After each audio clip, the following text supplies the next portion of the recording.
This is a Fox News alert. The death toll rising following that Taliban attack in Kabul yesterday. At least 103 killed and more than 230 wounded when the terrorists drove an ambulance filled with explosives through a security checkpoint. Our next guest points to Pakistan as a key player in the bloodshed. Gary Berntsen is a retired CIA station chief. He joins us now to explain. Gary, explain to our viewers, a bomb goes off in a secure area in Kabul, and ultimately where people are, obviously you've got the folks responsible for that, but people are pointing across the border to Pakistan to say, we don't fix this until we address that. What do you say to that? Good morning, Pete. Good morning. Part of the problem, of course, a larger part of the problem is that Afghanistan has been dragged into the larger conflict between India and Pakistan. Since partition in 1947, India and Pakistan have been at each other's throats because Pakistan was trying to seize Kashmir. Between India and Pakistan, there's a border, but they don't call it a border. They call it the line of actual control. That's where their military forces are. So everything Pakistan does is in the context of its struggle with India. So they've looked at Afghanistan, Pakistan has, for strategic depth. They want to control all of Afghanistan because their fear is if the Indians invade Pakistan, they want to be able to fall back into Afghanistan. And that was the reason that Pakistan created the Taliban in the 1990s.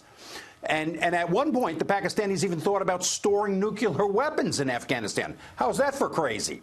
So the point here is that with the Americans on the ground there, and the Americans have allied themselves with India, India is gaining an influence inside of Afghanistan. The Indians are giving like $1 billion worth of scholarships. They're doing all sorts of things there. This really makes Pakistan concerned and very, very worried. But the point is this is instability in Afghanistan or recontrol, if the Taliban were to seize control of Afghanistan again, the Pakistanis would control it, they would control that space, and they look at it in the larger narrative of their struggle with India. But the problem is they're killing Americans. Yes. The Pakistani support to the Taliban, to the Haqqani network, to any of these militant groups, these 24 militant groups that have operated over their borders, and the million jihadis that have been trained on their territory in the last 20 years, injures and hurts and kills Americans right now. And so, therefore, President Trump's statements against them were spot on. We can't do anything here until this problem is fixed in Pakistan, and we may even have to start crossing the border more aggressively to deal with these with the Pakistanis if they don't stop this. So is that the plan, Gary, then? I mean, look here, it's clear that Pakistan is providing for the safe haven for the Taliban. Let's just call it exactly what it is. Do they go across the border? I mean, let's not forget that bin Laden was found basically in the shadows of Pakistan's version of West Point, and yet when we asked him where he was, he said, nope, no idea where he is. Do we go in? Yeah. What does the president do? Well, the point here is we have to act against those militant organizations in those sanctuaries. And we can either do it or we can do it with surrogates. The point is look, I was the person that was the architect of what we did in Tora Bora, and the Pakistanis helped bin Laden get out there, too. So, so I was thrilled to see the SEAL teams kill bin Laden at that point. But the Pakistanis have been playing a double game against America for the last 30 years.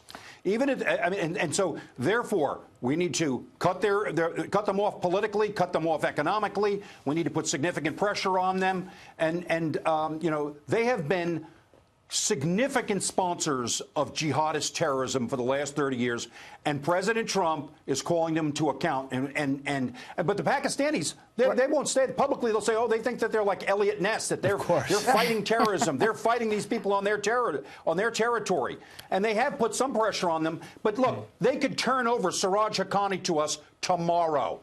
They should.